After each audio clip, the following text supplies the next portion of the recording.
Welcome to the Ask a Theologian podcast with your host, Dave Olson. This is the show where profound theological ideas meet everyday understanding. Dave's years of experience as a pastor means he cares about breaking down the often dense and intimidating world of theology into approachable, user-friendly ideas. Whether you're curious about the revolutionary concept of the Trinity, the biblical lens on equality, or what it means to see humanity through God's eyes, this podcast is your guide to making sense of it all. Through engaging conversations with theologians and a dash of humor, the Ask a Theologian podcast invites you to explore faith, theology, and life from a fresh and insightful perspective. So grab a cup of coffee, settle in. The Ask a Theologian podcast with your host, Dave Olson. Hey everybody, welcome to today's episode of the Ask a Theologian podcast. And I'm excited today to have Dr. Dale Coulter with us. And Dr. Coulter is currently a professor at the Pentecostal, what's it called? The Theological Seminary. Okay, because it underwent a name change a few years ago. It did. And it just got stuck in my head. You have your doctorate from Oxford and your studies were in Middle Ages history. Yeah. Welcome. Thanks for taking time to come and chat with us. And I'm looking forward to the conversation. Yeah. Thanks, Dave. It's great to be here. Great to be with you today. And I'm going to give you some kudos right up front because you made reference to the difference between American and Canadian Thanksgiving. And I should put you high on the list with our listeners. So awesome. Good. Awesome. Listen, we're gonna go back in history to tie that into today. I'm speaking mostly to a Pentecostal crowd, and I know that's where your background and your current situation is. And let's maybe just talk about maybe you can just describe for us when we talk about church fathers, what are we actually talking about? Who are we talking about? That's a great question. We're talking about bishops and monks, Okay. basically, who lived and wrote between, let's say, in the 90s or CE, all the way up through, depending on how you want to date it, 500. Somewhere around there. You could date it a little later if you wanted to. Some people will say Gregory the Great was the first medieval pope, that's late 500s. But as a general rule, up to around 500. So really, we're talking about the leadership of the church during the time that Orthodox doctrine was determined. Is that?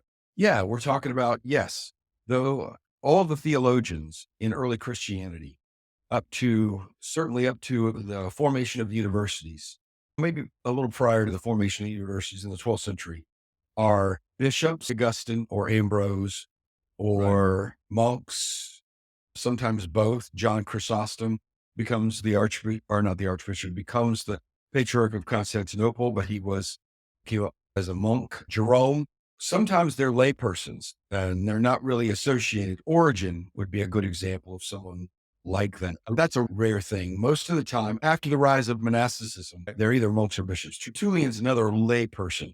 So when we like after the rise of monasticism, so Augustine forward kind of thing. Let's say around 300, St. Anthony, late 200s, going into the early 300s when Athanasius writes about him, things like that. Okay. Yeah. Now growing up, I grew up Pentecostal, and I have to say there was always, maybe it wasn't spoken, but there was always seemed like a high degree of skepticism about anything that anybody was quoting from. It's not from the Bible and wasn't after Azusa Street. I don't know if that was your experience, but that's true by and large. Although you will get a couple of ways in which Pentecostals will try to, or have tried, I shouldn't say will, but have tried to resource the period. Some have resourced before Nicaea. And A.J. Tomlinson, the first general overseer of the Church of God denomination, read in what was at the time the newly published Anti-Fathers series, Philip Schaff, all that. So he certainly. But that would have been unusual. Yes, I think so. Although J.H. King, who was trained as a Methodist before he became a Pentecostal, is another example. And then the other would be, you get some early Pentecostals wanting to do some sort of history of tongues or something.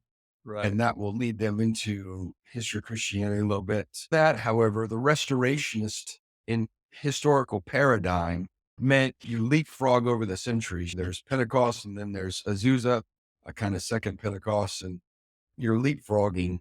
And restorationism is Luther restores justification, Wesley sanctification, divine healing movement, and then Pentecostals. And as you probably know quite well, the latter rain movement, Sure. which is Canadian, comes out of Canadian with Battleford, yeah. that's like restorationism on steroids. Yeah, that movement did certainly start in the US or in Canada, but it certainly made its way down into the US. Oh, yeah.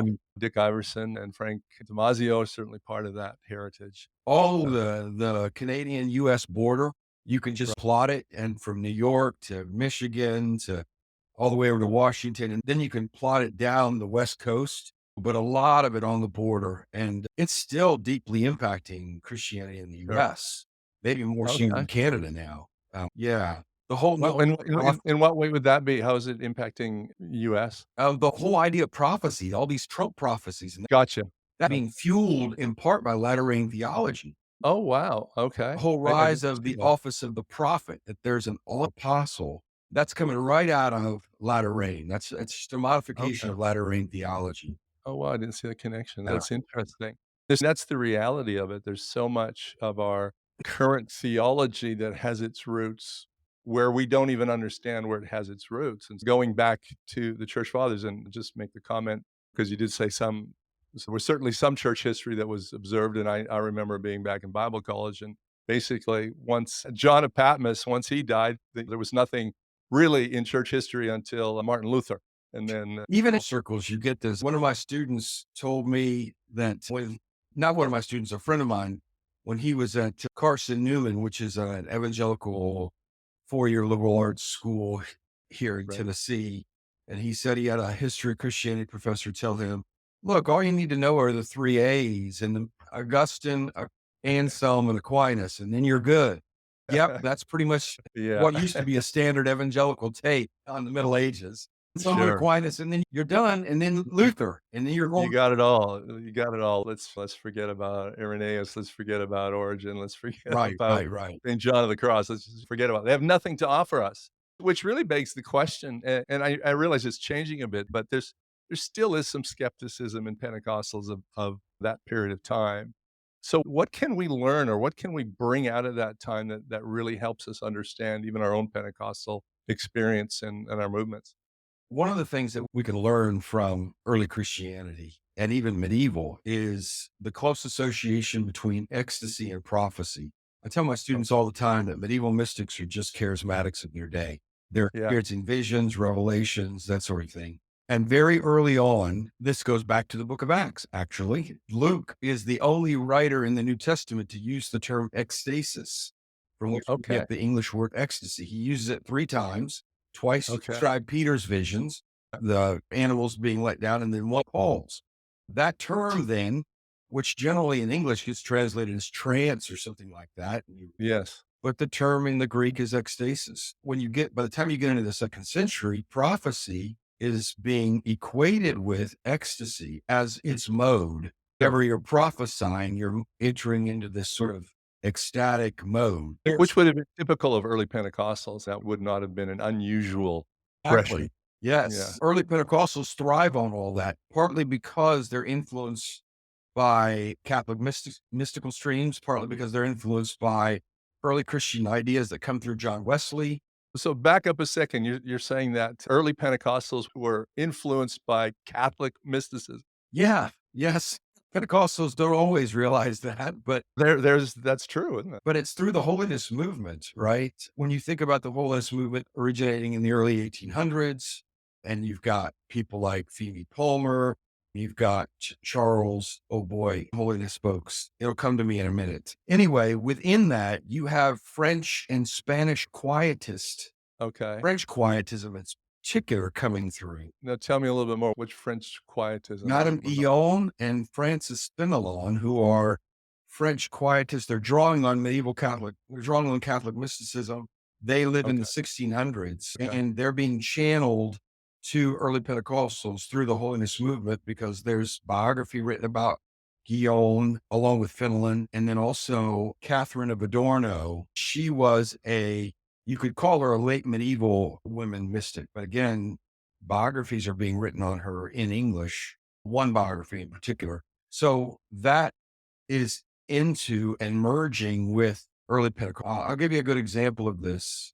So Benjamin Hardin Irwin, who is the Okay. founder of the Fire Baptized Holiness Church, which merges and becomes part of the Pentecostal Holiness Church. Okay. Irwin is the one who famously talks about a baptism of fire, right? And he gets that idea partly from reading this biography of Madame Guyon, where she talks about fire, immersed in fire through these spiritual experiences. This biography is written by a guy named Thomas Upham. Upham, who is Reformed Congregationalist, taught at Bowdoin College in Maine, but he has an experience of entire sanctification through Phoebe Palmer's ministry, and then he starts theologizing. And part of his theologizing is he writes this biography of Madame Guyon, and that biography just continues to have a life long after Upham. And Irwin reads it, and it influences him and his understanding of fire in terms of baptism, that sort of thing. Yeah, that's one example of how this French quietism enters into streams. So there's so much of that in our history, but we claim it's new thing. Right. Solomon's words, "There's nothing new under the sun," may also, but yet the way in which it was accepted, like the mystics would have been a little bit more, I would say a little bit more fringe, but early Pentecostals were definitely fringe. Fringe, yes. In fact, I was at a seminar with Dr. Len Sweet a few months ago, and Len was challenging us Pentecostals. He says, "You guys have gotten too mainstream. You're not fringy enough Really? anymore." And that was Len. That's interesting. Yeah. But that has had this huge effect. So is there like a line that you can trace of mysticism from the early patristics through to the Middle Ages and then into Pentecostalism? So my working theory is I tend to think that most Pentecostals, if not all Pentecostals, are Wesleyan in some way, shape, or form. Sure, yeah, I thought that too until I ran into Jonathan Black. Oh, so yes, we can make Blew not my a blew small my exception for this small Welsh form of Pentecostalism because of Right. its distinctive history, and it's particularly the history of theology Yeah. within Wales. So yeah, there's a reformed version of Methodism that is Right. connected to Wales, going back to George Gotcha. Whitefield, and all of that's in Foreman. So yes, Jonathan Black, he has tried to make that same case. Which, okay, fine. You can set that minor exception aside. Yeah. But if you think in terms of even the global movement, Yes. and the impact of Methodism and the impact of the holiness movement prior to it, I tend to think that's the groundswell. I'm a Donald Dayton sort of Donald. I've read Don's work, and I tend to agree with that. If you think in terms of those ways, okay, and then you ask yourself, what's happening in the holiness movement and the Wesleyan emphasis? So Wesley is introducing the fathers through his Right. Christian library that he puts together. He has the homilies of Pseudo Macarius, the Syriac monk writing in Greek. We don't know exactly who this person was. The name Macarius gets associated with the person, but we know he's not Macarius of Egypt, the famous monk. Another name that gets associated with him is Simeon. So when scholars are studying him, they'll even use a hyphenated name, Macarius Simeon. But we Right. know that Wesley read that, put it in his Christian library. So we've got people like that who are channeling these ideas about ecstasy and love and all of that through someone like Wesley. But Wesley himself was deeply Augustinian. He's Sure. channeling Augustine's ideas, I think. Okay. Okay. So in addition to that, then you've got someone like Thomas Upham introducing mystical writers from the Catholic tradition into the holiness stream, and that in the 1840s. And then that starts to seep out and impact a number of different writers. So you've got Wesley, and then you've got Upham, both channeling different aspects of either mystics or Augustine with a little Greek sort of flavor in it when you're Sure. thinking about Wesley. Okay. Now, when you think back, think of it like that, and then you back up to the point that I made earlier, the association of ecstasy with prophecy does it.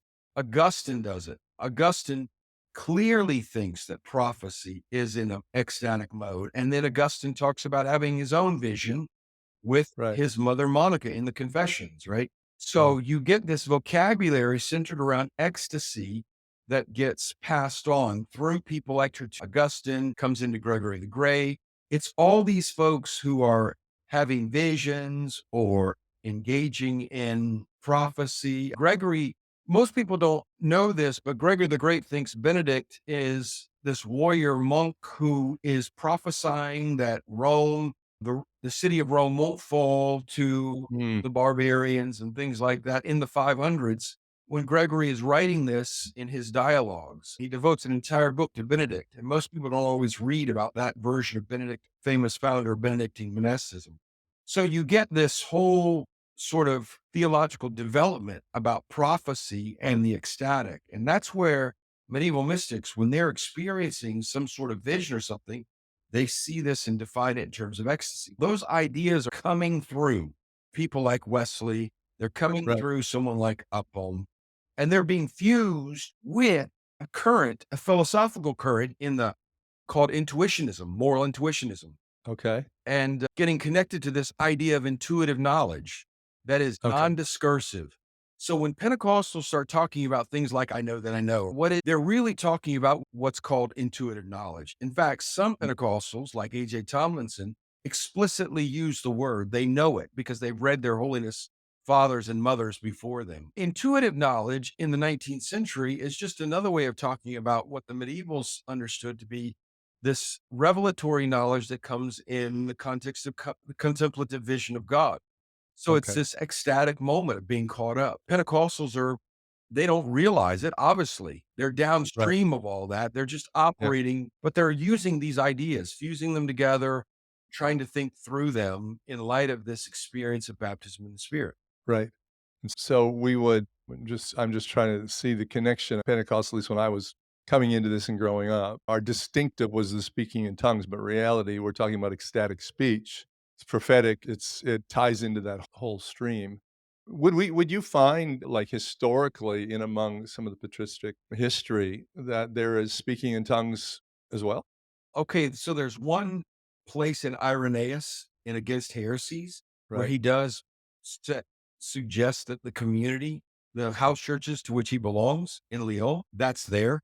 And then you also get Tertullian talking about this. Here's what's interesting to me is what happens in the middle of the second century. I'm writing about this right now, trying to carve out a Christian identity in the second century. And they're doing so over against Roman counterparts and over against the emergence of Rabbinic Judaism on the other hand. And Rabbinic Judaism is something that kind of goes into overdrive after what's called the Bar Kokhba revolt, which happens between 132 and 135, and it devastates Judaism. It's this revolt led by Bar Kokhba in Judea around Jerusalem. They succeed initially, but then Hadrian goes in there he gets the Roman legions, goes in there with more than enough soldiers to completely put down the revolt. And he ends up Right. leveling Jerusalem. He ends up just so destroying the place. And he doesn't want there to be any other Jewish revolts. So legally, he's going to ban Jews from Judea. And then he Right. changes the name from Judea to Syria Palestina. He doesn't want there to be any member. And remember that the term Jew comes from the Greek word Judeos, Judea. Right. A Jew is Sure. someone Yeah. from Judea, Yeah. right? Yeah. So after that happens, all that's left is this move into Judaism around synagogues. So Christianity is Right. defining itself over against that and over against what the Roman authorities. In that context, Justin Martyr may be the first. I don't know for sure, but if not the first, one of the first. One of the arguments he makes in his dialogue with Trypho the Jew is he basically says, and I think there's a good chance that Trypho is not a literary invention, but it's that dialogue is based on real life conversations because at the beginning, Justin basically, or Trypho says, we're here because they're fleeing after the Bar Kokhba revolt. They're no longer welcome in Judea. Many of those who were there, they're fleeing. So they are dialoguing about the differences. And Justin says, look, you guys had prophecy. Of those gifts, according to Isaiah 11, where roots shall spring up out of Jesse, Right. and then upon this there'll be the Spirit of the Lord we poured out, Spirit of wisdom, Spirit of understanding, Spirit of holiness. You go through, there's a list of 7. So Justin takes that text from Isaiah 11 and says, look, the Holy Spirit has come to rest fully on Jesus. Of the spiritual gifts that Isaiah 11 mentions, is that Isaiah 11, 1 through 3 is talking about spiritual gifts. All of Right. these come to rest on Jesus. Yeah. And then at Pentecost, what's happening? Justin says Joel 2 is being fulfilled, but not just Joel 2. We have what Paul is talking about in Ephesians 4. So he thinks that when Jesus ascends, the one upon whom the entirety of the Spirit rested now pours the entirety of the Spirit out Right. upon his church. Says, you'll find us. We're the ones who are doing prophecy now, not you. This is what he's saying to Trypho. This idea that Isaiah 11 is about spiritual gifts and they've come to rest fully on Jesus. And then Jesus, after he ascends to the Father, pours it out at Pentecost, and now they take place in the church. You will find that same idea after Justin in Irenaeus and in Tertullian.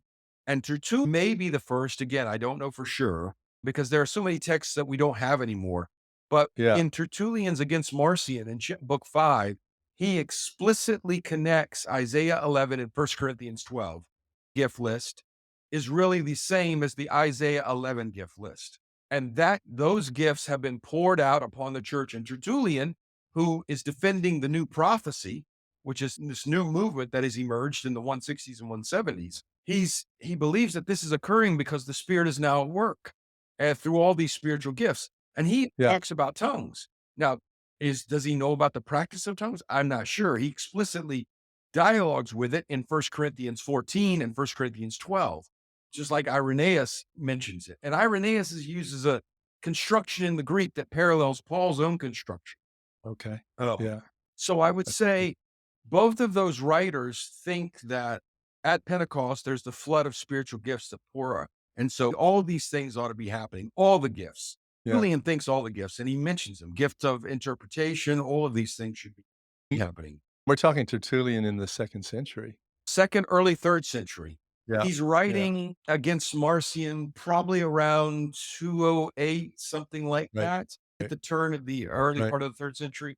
Tertullian starts writing in the 190s and writes through 212, 213, something like that. But significantly, he's writing after he didn't see he wasn't there on the day of Pentecost. He doesn't know anybody who was there on the day of Pentecost. This is now a couple of generations removed. Exactly. Which is the significance of it, that it wasn't lost when the apostles died. But they all think, I shouldn't say they all, but Justin, Irenaeus, and Tertullian all together think that because Tertullian uses the Latin word substantia, the entire substance of the Spirit came to rest upon Christ, who then poured out the Spirit upon us at Pentecost.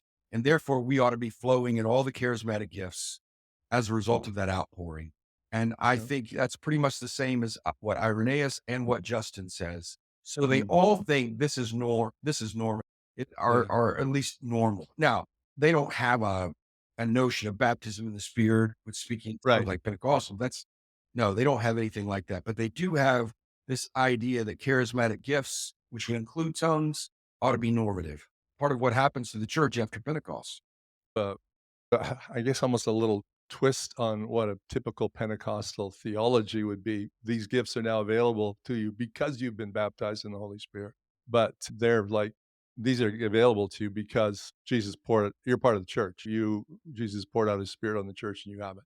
Yes, because you have been baptized, converted Right. as an adult. You've come into this, you've been baptized. So now you operate in the Spirit, right? They don't really, when it starts to evolve and get into the 300s, where you start to have a more clear sacramental theology centered around 3 sacraments: baptism, chrismation, confirmation, and the Lord's Supper. What they start to do theologically, you see this in Ambrose of Milan, you see this in Cyril of Jerusalem, is they start to say, yes, the Spirit is fully poured out at Pentecost, but because grace comes to us in different ways, so what's happening at baptism? What's happening at baptism is that the Spirit is sealing us with Christ, imprinting Christ Mm. upon us, right? But that's not quite the same as what's happening at chrismation, where you're anointed. So now Right. you're operating in the ministry of Christ, right? Gifting bit is seen as distinct, but distinct, connected to maybe chrismation or confirmation, but nevertheless part of this, what you might call sacramental economy, whereby grace is Right. coming to us in different sacramental moments. And we're called to operate in that. And so later writers like Mark the Ascetic or Mark the Monk, writing in the 500s, one of the things he says is, okay, if the Spirit's already there, you've got to release, unleash. How do you do that? Through cooperation, synergism, prayer, fasting, these sorts of things, by which you begin to tap into the presence of the Spirit who's already there in you, and you Right. operate in all of this. Sounds like all the same kind of questions that we as Pentecostals ask, and how do we operate in the gifts of the Spirit, and how do you do this, and how do you all the rest of it. So if just following on that, as a modern current Pentecostal, and I realize that when I say that, that means something different than if I would have said it 50 years ago. But how would we benefit, like on a personal level, how would I benefit from leaning into some of the Christian mysticism of church history? I think we can benefit in several ways. Number one, it helps us to begin to see that the theology of early Pentecostalism was a little richer than what we thought. So, Mm. for example, if you read Charles Harrison Mason's testimony being baptized in the Spirit, he says, I was told that God told me this is the wedlock in Christ. In other words, that language is the language of bridal mysticism. It's the language of the Song of Songs. And of course, Origen is the first one to write a Christian commentary on the Song of Songs. And the whole point of that is to say that the soul, along with the church, is caught up ecstatically into the arms of the bridegroom. One of the ways early Pentecostals theologized about baptism in the Spirit was this is about being caught up into the arms of the bridegroom. And tongues represents that ecstatic embrace and that kiss, that were. Yeah. Okay, if you know something about the history of the Song of Songs, you know that Bernard of Clairvaux talks about ecstasy as the kiss of the Spirit and that sort of. Mm. So early Pentecostal theology about baptism in the Spirit is being developed in concert with what I would consider to be bridal mysticism. That's one way of thinking about it. Other way that they're fusing with that is the idea that we become a habitation of the presence of God. So this is the pneumatological. So the Christological is bridal mysticism, and the pneumatological is we're turned into a temple, as it were, the complete. Yeah. So these are two different windows upon what's theological windows to describe what's happening in spirit baptism. So spirit baptism is simultaneously becoming this habitation of the Spirit as the Spirit ecstatically catches you up into the arms of Christ, the bridegroom. And tongues is simply a sign, exemplify that deeper work. Now, Right. I don't think you can fully appreciate some of these, what are very short statements by early Pentecostals, Right. larger sort of stream that's unpacking it. Right. So when Seymour writes an article that Rebecca is a type of the bride of Christ, which he publishes in the Apostolic Faith, you might not fully get what he's doing until you understand that holiness folks were saying something similar. And that is another form of bridal mysticism that is just being channeled directly into early Pentecostalism. So he's theologizing out of that. So if in that context, then spirit baptism is ultimately a spiritual event, union with Christ in ecstatic encounter, then you understand, I can see why Seymour, one of the reasons why Seymour would say the most enduring sign is love. And that would be another way of thinking about this. Again, I think the basic Augustinianism, because Augustine thinks the Spirit is the love of God, that is informing Wesley, because Christian perfection for Wesley just is when love comes to govern or dominate the heart, right? And so early Pentecostals are theologizing out of that. So their theology, and you see this in the first broadsheet that Seymour publishes on the Apostolic Faith, which is thinking about this way of faith that are steps. And these steps are how love comes to be. The love of God is conceived in the heart, grows, and is consummated really in glorification, even beyond baptism of spirit. But baptism of spirit is a moment of deepening love along this larger journey. Wow. So you Yeah. could say Yeah. regeneration, love conceived, sanctification, love consecrated, baptism of the spirit, love commissioned and sent out, as it were, Right. through alliteration. Yeah. It's a good sermon. If I Yeah. were preaching that kind of stuff or something. Yeah. Um, That's amazing. And I know we're really just scratching the surface. And that's one of the sad things about the podcast is we're just scratching the surface. One thing that maybe I could ask if, and I know I will recommend this book up front. I know that you've co-edited a book on spiritual formation and mystical symbolism, which I'm sure would be a great follow-up for anybody wanting to dig into this a little bit more. Is there another book or something that you might be able to recommend? Because people are going to listen, our listeners are going to hear, and they're going to go, I'm hearing all these names and they're just flying, and I'd love to know more. Is there some place we can point them? Yeah, that's a great question. It's been a long time since someone has attempted to do a history of holiness. And so there's not something that you can just say, go here and read this or read that. Instead, you'd have to go to a number of different places, I think, start piecing things together. Don Dayton's writings is a place Okay. that I would start, right? And you mentioned that earlier. Yeah. His Theological Roots of Pentecostalism is a good place to Excellent. think through those sorts of things, Okay. at least in the sense that Dayton, and then along with Don Dayton, Vincent Synan, they're at the beginning of this historiography of Pentecostalism, the modern historiography of Pentecostalism. Sure. And Vincent Stein is is he with Pentecostal Holiness? Yeah, yes. Yeah. And his book, which was his dissertation at the University of Georgia, turned into a book, Holiness Right. Pentecostal Movement, I think is when it was published. Okay. Just for the listeners, like I said, you trace the rise of modern Pentecostal historiography really with the late 60s with Walter Hollenweger's works Okay. in German, Right. and then Christian Depenay, who is writing on Chilean Pentecostalism for the World Okay. Council of Churches. Hey, those two writers writing in the 60s really represent kind of an emergence. And then at the same time, you have Vincent Synan doing his dissertation in the 60s, then Don Dayton in the 70s. So I would say you think about Vincent Synan, Don Dayton. The problem is you're not going to get a whole lot about the mystical streams. I've written some articles for a Journal of Pentecostal Theology on this, but again, there's not books. If you wanted to think about this theologically, not historically, okay, then my good friend that you've had on here, Daniel Costello's He has his book. Yeah. Pentecostalism as a Form of Mysticism.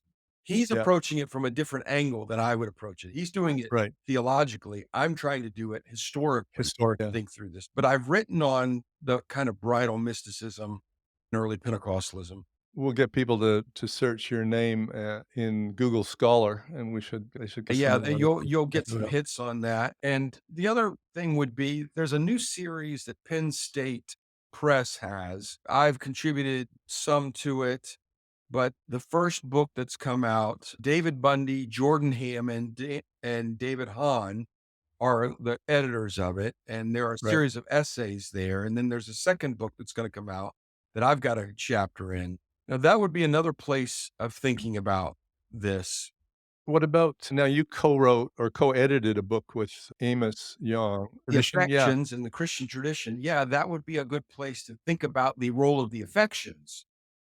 And I don't know, most of the work that's being done on Canadian Pentecostalism by Linda Ambrose, Okay. Michael Wilkinson, it's great work. I think they're doing great work. Has Van Johnson done anything on that, or Marty Milstead? Or Marty's mainly written on Luke Acts. That's his thing. sure, him and Roger were good friends. I don't know. I'm trying to think if there's anyone who's traced some of these things out, partly because there is a kind of, some people would say in the PAOC, what are the forces influencing the PAOC? Is there a strong Wesleyanism? There definitely is in the Pentecostal assemblies in Newfoundland and Labrador. Yes, absolutely. But early Pentecostals, PAOC, were heavily influenced by Oneness Pentecostals, certainly. There was also there was a heavier Church of England influence in some of the early leaders too. Yeah, what I haven't done, there's a whole lot of Methodism in Ontario before you get the merger of all these forms in the United States of Canada. But in the late 1800s, it's interesting to me that there's this debate between the Plymouth Brethren, Methodists in Ontario in particular, because the Plymouth Brethren are just traveling around there doing the teachers. I'm pretty convinced that finished work ideas are probably Brethren in their Right. original influence. And then they come into Pentecostalism probably through some of those sources and then, Very interesting. get developed. But you get a strong Methodist resistance to that, even in Ontario Sure. in the late Yeah. 1800s. Again, there's not a great place, but George Rawlick, who is a great Okay. Canadian historian of Canadian evangelicalism, I want to say there's an edited volume that he's done with some others that has some good chapters in it on some of Right. this background. So that's what I would encourage your Canadian readers to do a lot of reading in the background to help them think through some of these things. And the movement I'm part of currently began in Australia, so it has its roots in New Zealand and Australia, which is a different thing altogether again. But Okay. yeah, What is that movement, Dave? You're geeking the movement, but you have C3 okay, okay, got it. for sure. Still Pringle, yeah. How are you? Name it, man, name it. We're protective of our identity as a movement instead of a denomination, but that'll change. So, listen, Dr. Coulter, it's been just a blast having you on here. Now, my list of books that now I have to go out and find is just grown exponentially.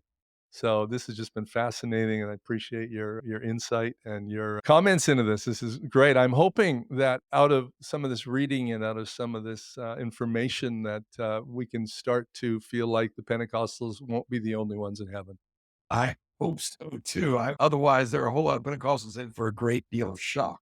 Yeah, I remember as a young pastor, somebody telling me, "Hey, somebody died, went to heaven," and Peter was taking him, touring him around, and said, "Here's where the Baptists are, and here's where the Anglicans are." And he got to the section, he says, "Here's where the Pentecostals are." He said, "But you got to be quiet because they think they're the only ones here." So I think tying today, being able to tie ourselves into the long stream of orthodoxy and mysticism of Christianity is a great step in direction of realizing that there's more than just us.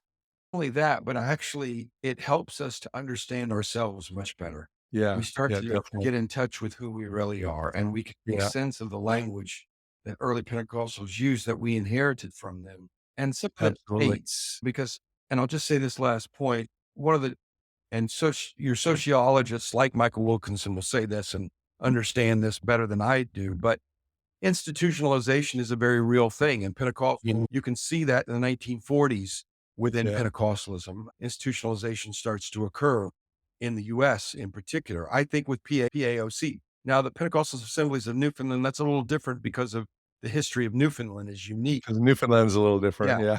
yeah. But yeah, with that institutionalization, a lot of the richness in the diversity of the early part of the movement gets lost, even with Mm, the empowerment language, which comes to take over, and you lose the fact that baptism in the Spirit was conceived as bridal mysticism, mm, as being a habitation of the Spirit, more right, so than just this empowered to witness in some sort of bland, I can now preach powerfully because I speak in tongues kind of thing, what they were thinking about. right. Yeah, wow, wow, that's great. Everything you say gets me thinking more deeply, and I'm gonna be stuck in my mind for a few days for sure. But thank you for that, I love it. Yeah. So that's great. So again, thank you. Thank you so much for being here Yeah. It's great with to be us. with you, Dave. Yeah, thanks. This has been the Ask a Theologian podcast with your host, Dave Olson. It's a passion for Dave to have on theologians that break down the often dense and technical world of theology into approachable, user-friendly ideas. No thought or questions are off the table. We hope you've enjoyed the show. If you did, make sure to like, rate, and review. We'll be back soon, but in the meantime, find us on Instagram at the Ask a Theologian podcast, and on X, it's Ask Theologian. Take care, and we'll see you next time on the Ask a Theologian podcast.